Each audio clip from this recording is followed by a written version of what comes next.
Hello नमस्कार, welcome to Inculcate Learning. Last unit है जी आपकी ये जेकेपीएससी वाले बच्चों की स्टैटिस्टिक इन एजुकेशन। ठीक है, तो 36 क्लास है, 39th क्लास यानी 4 क्लास जो है वो इस यूनिट के लिए होनी है आपकी। सो यूजुअली जब स्टैट की बात आती है तो कई बार बच्चे डर जाते हैं, तो मैं सिर्फ ये बोलना चाहूंगी कि स्टैटिस्टिक्स जब आप सब्जेक्टिव पेपर देते हो तो बिल्कुल एक अलग सिनेरियो बन जाता है, लेकिन जब आप ऑब्जेक्टिव पेपर देते हो तो एक अलग सिनेरियो है। सो ऑब्जेक्टिव के केस में ऑब्वियसली आपके पास 4 ऑप्शंस आने हैं, आपके पास टाइम भी कम होता है। सो ऐसा नहीं होगा कि बहुत बड़ा सा डाटा देके और आपसे बोला जाए कि अब इससे क्वेश्चन को सोल्व करो। सो वो कंप्लीट सॉल्यूशन जैसे सब्जेक्टिव में होता है वैसा कुछ नहीं होने वाला। तो एक कॉन्सेप्चुअल क्लैरिटी अगर आप रखेंगे, बेसिक कॉन्सेप्ट्स के बारे में आपको आइडिया होगा और मेजर मेजर फॉर्मूलाज जो है वो अगर पता होंगे, so you are done with statistics. उससे ज्यादा आप करेंगे तो और ज्यादा होच-पोच हो जाएगी, ठीक है, और वो करने की जरूरत भी नहीं है। तो जितना मैं कराऊं that will be more than enough, उससे आपके क्वेश्चन सोल्व हो जाएंगे। ओके, तो 36 क्लास है जी। नॉर्मल डिस्ट्रीब्यूशन कर्व की हम बात करेंगे, प्रॉपर्टीज और टेबुलेटेड एरिया जो उसके अंडर आता है उसकी बात करेंगे। So this is presented by me Raveena. Videos informative लगे तो इनकलकेट लर्निंग को लाइक शेयर सब्सक्राइब जो आप कर सकते हैं, it's absolutely free. Normal curve या नॉर्मल डिस्ट्रीब्यूशन कर्व, तो ये यूजुअली एवरेज के लिए यूज किया जाता है, नॉर्मल वर्ड जो है, ठीक है। और ये हम मेजरली जब एजुकेशन में, साइकोलॉजी में, सोशियोलॉजी में या पर्टिकुलरली ह्यूमैनिटीज में जब एवरेज ढूंढते हैं ना, हम जब डाटा को कलेक्ट करते हैं और डाटा को एक तरीके से देखते हैं कि उसका डिस्ट्रीब्यूशन कैसा है, तब ये वर्ड ज्यादा यूज करते हैं। ओके, ऑब्वियसली जब नॉर्मल यूज कर रहे हैं यानी एक एवरेज पॉइंट की हम बात कर रहे हैं तो एक्सट्रीम्स होंगे, लोअर लेवल पे भी और हायर लेवल पे भी। सो वो एक्सट्रीम्स को हम अब नॉर्मल मान के चल सकते हैं। ओके, ट्रू डाटा की अगर हम बात करें या इसकी हम बात करें कि जैसे अचीवमेंट स्कोर है, इंटेलिजेंस स्कोर है, रेटिंग स्कोर है, सो ये जो भी स्कोर्स हम कलेक्ट करते हैं थ्रू टेस्ट, सर्वे या एक्सपेरिमेंट्स, जो भी एजुकेशन में, साइकोलॉजी, सोशियोलॉजी में होते हैं, और रैंडमली बेसिस पे यूजुअली सिलेक्ट किए जाते हैं। और रैंडमली बेसिस पे जो डाटा आया होता है उसको जब आप कर्व की तरह यहाँ पे ढूंढने की कोशिश करते हो तो एक नॉर्मल डिस्ट्रीब्यूशन कर्व बन के निकलता है। जितना बड़ा डाटा होगा उतनी प्रोबेबिलिटी बढ़ जाती है नॉर्मल डिस्ट्रीब्यूशन आने की।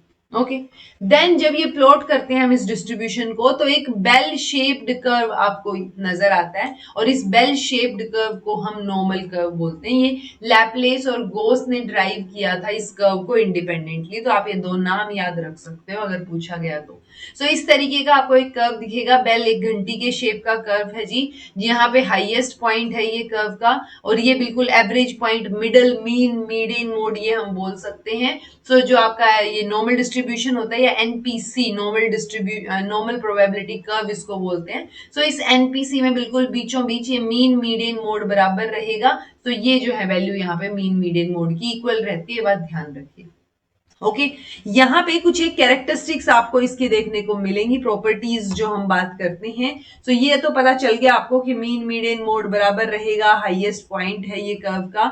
इसमें ये देखो मीन मीडियन मोड सेम रहेगा। दूसरा, ये परफेक्टली सिमेट्रिकल कर्व है, ये जो आपका लेफ्ट हाफ है ये राइट हाफ के बराबर आपको एग्जैक्टली इक्वल आपको ये नजर आएगा, ठीक है। सो यहाँ पे स्क्यूनेस वर्ड जो है वो सिमेट्री के लिए यूज किया जाता है। जब लैक ऑफ सिमेट्री हो तब हम स्क्यूनेस को यूज करते हैं। तो स्क्यूनेस अगर 0 है दैट मींस वहां पे लैक ऑफ सिमेट्री नहीं है, कंप्लीटली सिमेट्रिकल कर्व ये आपको देखने को मिलेगा। ओके, नॉर्मल कर्व जो है ये यहाँ पे आपको पीक भी देखने को नहीं मिलेगी। ये जो आपको जितनी पीक देखने को मिल रही है, इस पीक को हम यूजुअली जब भी पीक ज्यादा हो, कम हो, तो वो कर्टोसिस की वैल्यू के हिसाब से देखते हैं। सो नॉर्मल कर्व की कर्टोसिस की वैल्यू 0.263 होगी। जैसे स्क्यूनेस की वैल्यू 0 है वैसे ही कर्टोसिस की वैल्यू 0.263 होगी जब पीक की बात करते हैं, पीकनेस या फ्लैटनेस की बात करते हैं। सो वो नॉर्मल कर्व की 0.263 होती है। ओके, असिम्प्टोटिक है ये, यानी कि दोनों ही तरफ कहीं पर भी एक्सट्रीम में ये टच नहीं हो रहा है बेस लाइन के। ओके, सो ये हमेशा इंफिनिटी लेवल तक ऐसे ही रहेगा, तो टच नहीं होता है ये बेस के, ये बात पता हो आपको।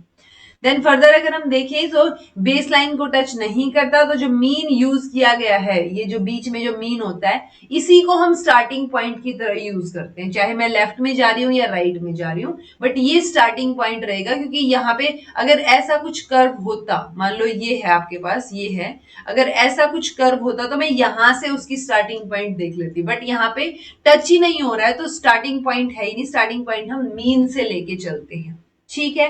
कर्व की जो मैक्सिमम हाइट या ऑर्डिनेट है वो आपको बीचों बीच दिख जाएगा, mean of the distribution. So normal curve में जो ऑर्डिनेट की वैल्यू होती है वो 0.3989 होती है।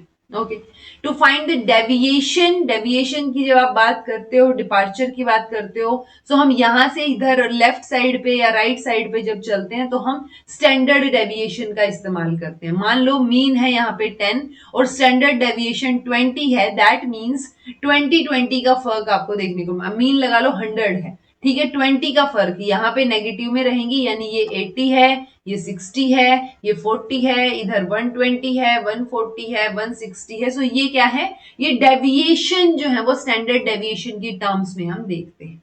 ओके, ये टेबुलेटेड एरिया रहेगा कि मान लो इन्होंने क्या किया था, 10,000 लोगों से अगर आप डाटा कलेक्ट कर रहे हो, सो उस हिसाब से 3413 लोग और 3413 ये क्या है, बीच में है, मिडिल एवरेज लेवल पे है ये।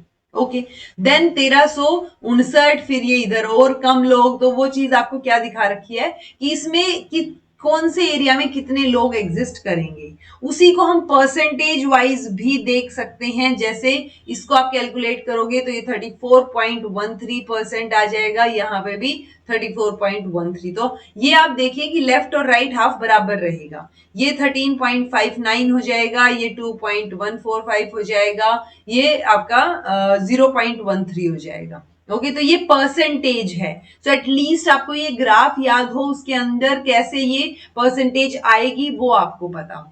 ओके, कर्व जो है वो दोनों ही साइड प्लस और -3 एक्सटेंड करता है, ठीक है। तो मीन से लेके +-3 सिग्मा तक ये आपको एक्सटेंड करता हुआ नजर आएगा, यानी कि अगर यहाँ पे ये 100 है तो ये 120, ये 1 अगर 20 का डेविएशन है तो, और ये 160। तो यहां तक ही मेजॉरिटी ऑफ चीजें आपकी कवर हो चुकी होती हैं। Okay, point of inflection of curve वो आपका +-1 इन, ये आपका स्टैंडर्ड डेविएशन यूनिट पे नजर आएगा, above and below the mean. तो curve changes from convex to concave in relation to the horizontal axis at these points.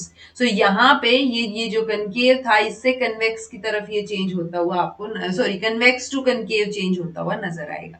Okay, total area जो है इस कर्व में वो माइनस से प्लस, वही जो मैंने आपको बताया वैसे एक्सटेंड करेगा। आर्बिट्रेरीली 10,000 लोगों के ऊपर डाटा कलेक्ट करके ये ग्राफ हम बना के देखेंगे तो उस बेसिस पे ये परसेंटेज निकाली गई है। ओके, सो एटलीस्ट ये परसेंटेज आपको पता होनी चाहिए।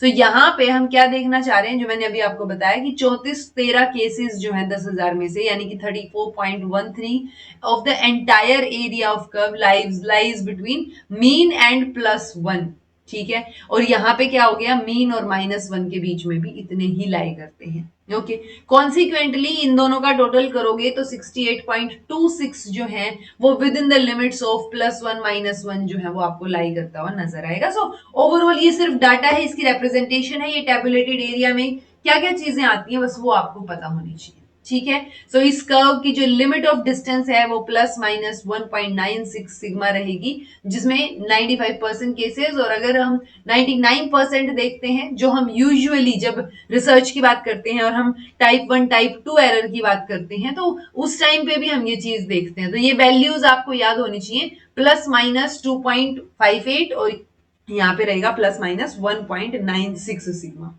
ओके, सो ये 5% के ऊपर है और ये 1% के ऊपर है, या ये लगा लो 0.05 के ऊपर अल्फा जब लेवल ऑफ सिग्निफिकेंस की बात करेंगे, और ये वैल्यू है 0.01 के ऊपर, ठीक है जी। सो ये एरिया और ग्राफ आपको थोड़ा सा आइडिया रहे। एप्लीकेशंस क्या रहेंगी, हम इसको एज अ मॉडल यूज कर सकते हैं, हम रो स्कोर्स को कंपेरेबल स्कोर्स में जो है वो कन्वर्ट कर सकते हैं। इनफैक्ट कई बार जब स्कोर्स दिए होते हैं, और इसीलिए ना बहुत जरूरी है कि आप पीवाईक्यूज प्रैक्टिस करें, जो मैंने आप लोगों को एक प्लेलिस्ट बना रखी है और उसके अंदर भी दे रखी है। मैं कोशिश करती हूँ जल्दी से जल्दी वो सारी की सारी प्लेलिस्ट आपकी जेकेपीएससी वाली क्लास में भी शिफ्ट कर दूं, ताकि दिख जाए आपको उसी प्लेलिस्ट में। ओके, सो वो पीवाईक्यूज बहुत जरूरी है, बिकॉज नेट में ऐसे क्वेश्चन आए हुए हैं, प्रोबेबिलिटी है आपके यहाँ आ जाए।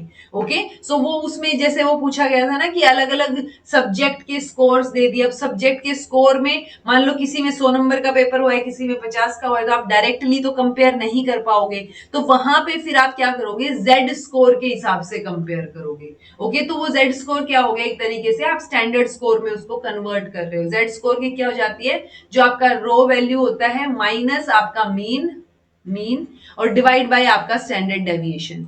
सो वो जो Z स्कोर आएगा इस फॉर्मूला से कैलकुलेट करके वो आप कंपेयर कर सकते हो आप, ठीक है। Then है जी understanding and applying the concept of standard error of measurement, ability grouping, determining the relative difficulty of test items, combining या transform करना qualitative data को किसमें quantitative में, computing percentile और percentile ranks, ठीक है। सो ये सारे एप्लीकेशन पार्ट इसका आपको देखने को मिलता है। आप इसको मॉडल की तरह यूज कर सकते हो, जो मैंने अभी आपको बताया कि आप कंपेयर कर सकते हो अलग अलग डिस्ट्रीब्यूशन को, आप परसेंटाइल और परसेंटाइल रैंक्स जो है वो कैलकुलेट कर सकते हो। रिलेटिव डिफिकल्टी क्या है टेस्ट में वो भी देख सकते हो। वो रिलेटिव डिफिकल्टी वाला क्वेश्चन यूजुअली स्क्यूनेस को लेके आ जाता है। आप जो है स्टैंडर्ड एरर के कॉन्सेप्ट को बेहतर तरीके से समझ सकते हो। एबिलिटी ग्रुपिंग में A B C D E इस तरीके से कर सकते हो, तो कि जो एवरेज वाले हैं वो बीच में, जो वेरी गुड और जो आपके वर्स्ट हैं या पुअर हैं वो आपके दो एक्सट्रीम्स पे हो जाएंगे, ठीक है। डाटा को कंबाइन करना जो मैंने आपको बता दिया, कन्वर्ट कर सकते हो रो स्कोर को, जो मैंने अभी आपको बताया जेड स्कोर में या टी स्कोर में। जेड स्कोर को सिग्मा स्कोर भी बोला जाता है, ठीक है। सो ये फॉर्मूला आपको याद हो जेड स्कोर का, याद रखना है ये एक्स मतलब रो स्कोर माइनस आपका mean divide by sigma, sigma यानी स्टैंडर्ड डेविएशन, ओके। अब जेड को टी में कन्वर्ट करना भी आ जाता है, तो जैसे ये डायरेक्ट फॉर्मूला है, सो यहाँ पे आपको टी की वैल्यू दे दी और जेड की पूछ ली, या जेड की दे दी और टी स्कोर पूछ लिया। सो ये इस तरीके के क्वेश्चन जो है वो आपको ऑब्जेक्टिव टाइप क्वेश्चन में देखने को मिल सकते हैं कि, और एक बार एक क्वेश्चन आया हुआ है, जेड की वैल्यू वहां पे 20 थी, टी की वैल्यू पूछ रखी थी, सो 10 दूनी ये 10 मल्टीप्लाई बाई 20 प्लस जेड की वैल्यू 2 थी, ठीक है। क्योंकि मुझे याद रहता है, ये मैंने मैराथन में बहुत पहले करवाया था, तो 70 आंसर था इसका, तो 10 दूनी 20 और ये 50, तो 70 इसका आंसर आ जाता। जेड की वैल्यू उन्होंने 2 देके टी स्कोर पूछ रखा था, ठीक है जी। देन स्क्यूनेस, जब भी आप नॉर्मल डिस्ट्रीब्यूशन कर्व करते हैं तो स्क्यूनेस और कर्टोसिस आपको पता होना चाहिए। स्क्यूनेस जैसे नॉर्मल कर्व को हम परफेक्टली सिमेट्रिकल बोलते हैं, अगर परफेक्ट सिमेट्री नहीं होगी और लैक ऑफ सिमेट्री होगी दैट मींस स्क्यूनेस है वहां। अब वो स्क्यूनेस लेफ्ट साइड भी हो सकती है, राइट साइड भी हो सकती है, तो उस बेसिस पे हम नेगेटिव स्क्यूनेस और पॉजिटिव स्क्यूनेस में इसको डिवाइड करते हैं, ठीक है। सो ये आपका पॉजिटिव स्क्यूनेस है जिसके अंदर मीन ज्यादा है, मीडियन कम और मोड उससे भी कम। यहाँ पे उल्टा है, मोड ज्यादा है देन मीडियन और देन मीन। सो ये नेगेटिव और पॉजिटिव स्क्यूनेस आपको पता होनी चाहिए। जो नेगेटिव स्क्यूनेस है उसमें राइट साइड में आपका कर्व शिफ्ट हो गया है, यानी ये मेरा नॉर्मल प्रोबेबिलिटी कर्व था, तो अगर ये नॉर्मल प्रोबेबिलिटी कर्व मैंने राइट साइड में शिफ्ट हो गया तो वो आपका नेगेटिव, और अगर ये लेफ्ट साइड में शिफ्ट हो गया तो आपका पॉजिटिव स्क्यूनेस हो जाएगा, ओके जी। नेगेटिव और पॉजिटिव के बेसिस पे ही आप जो है पता लगाते हो कि पेपर आपका, जो मैंने बोला ना कि डिफिकल्टी लेवल बता सकते हो। सो जैसे mean is equal to median is equal to mode, ये नॉर्मल का है, बट यहाँ पे मीडियन ज्यादा है, मीन कम है। सो मीन की वैल्यू कम है, यानी कि मोस्टली बच्चे जो हैं उनके मार्क्स किससे, मीन से ज्यादा है, दैट मीन्स पेपर इजी था कंपैरेटिवली। लेकिन यहाँ पे मीन ज्यादा है मीडियन से और मोस्टली बच्चे मीन से पहले लाए करते हैं, दैट मीन्स पेपर डिफिकल्ट था और बच्चे मीन यानी एवरेज नंबर तक भी नहीं पहुंच पाए, ओके। देन आता है कर्टोसिस, पीक्डनेस या फ्लैटनेस देखने के लिए उस कर्व की, तो या तो जैसे हमने बोला ना ये हमारा नॉर्मल प्रोबेबिलिटी कर्व है, या तो बहुत ज्यादा पीक हो या बहुत कम पीक हो या एवरेज सा ही नजर आ रहा हो, तो तीन टाइप में हम इसको डिवाइड करते हैं कर्टोसिस को।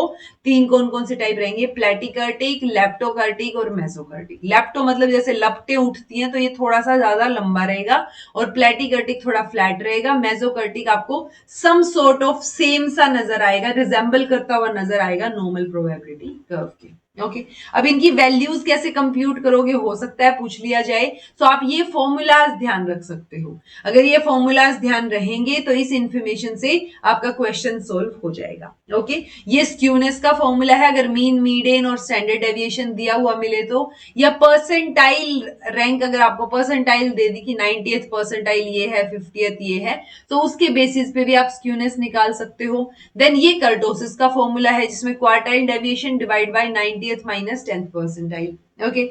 एक और चीज, ये चीज बहुत जरूरी है याद रखनी, अगर कुछ भी याद नहीं रह रहा है तो, कि आपको लिमिट्स पता हो कि अगर स्क्यूनेस की बात है तो +-3 तक ही वो वैल्यू लाई करेगी स्क्यूनेस की। ओके, तो अगर पॉजिटिव स्क्यूनेस है तो 3 से कम रहेगी वो वैल्यू, नेगेटिव स्क्यूनेस है तो वो, सॉरी, 3 से कम मतलब 0 से 3 के बीच पॉजिटिव में, और नेगेटिव में 0 से -3 के बीच आपको स्क्यूनेस की वैल्यू नजर आएगी। ओके, ऐसे ही नॉर्मल कर्व का आपका कर्टोसिस वैल्यू क्या है ये पूछा जा सकता है, और इससे ज्यादा या कम हो तो अगर मान लो 0.263 नॉर्मल कर्व का आपका ये कर्टोसिस वैल्यू है, तो अगर इससे ज्यादा वैल्यू है कर्टोसिस की तो वो प्लेटिकर्टिक कर्व होगा, और अगर इससे कम वैल्यू है तो वो लेप्टोकर्टिक कर्व होगा। सो ये बात आपको याद रखनी है जी। ओके, सो इतनी इंफॉर्मेशन आपको नॉर्मल प्रोबेबिलिटी कर्व से रिलेटेड अगर पता है, आपने पीवाईक्यूज किए हैं, क्योंकि पीवाईक्यूज में परसेंटाइल रैंक निकालनी कई बार आती है और मैंने वो करवाई हुई है। सो अगर आपने वो एक्सप्लेनेशंस भी देखी होंगी तो वो मोर देन इनफ हो जाएगा। This was all about today. Next class में नेक्स्ट टॉपिक करेंगे। Thank you so much for watching. कुछ समझ नहीं आया हो तो कमेंट करके पूछ लीजिएगा, समझ आ गया है तो कमेंट करके बता दीजिएगा।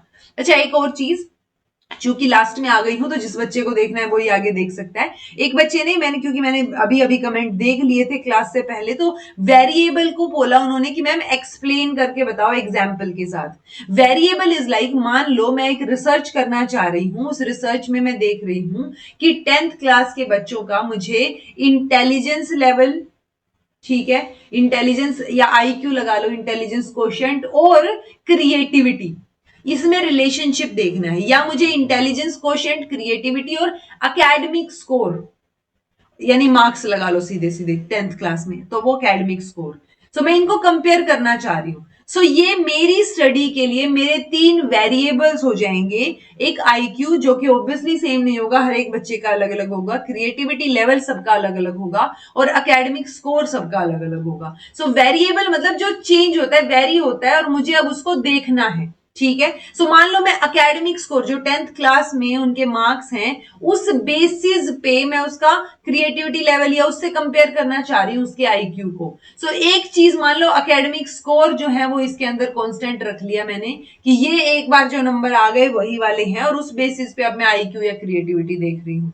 सो वो चीज है कि आप कैसे कर रहे हो चीजों को, कैसे देख रहे हो। सो वेरिएबल मतलब जो वेरी हो रहा हो। सो वो मेरी स्टडी के अकॉर्डिंग अलग अलग वेरिएबल हो सकता है। ओके, सो आई होप ये चीज आपको थोड़ी सी क्लियर करे वेरिएबल के बारे में। Thank you so much for watching. Be consistent in your efforts, take care, be happy, keep smiling, subscribe to Inculcate Learning because it is absolutely free. See you in next class.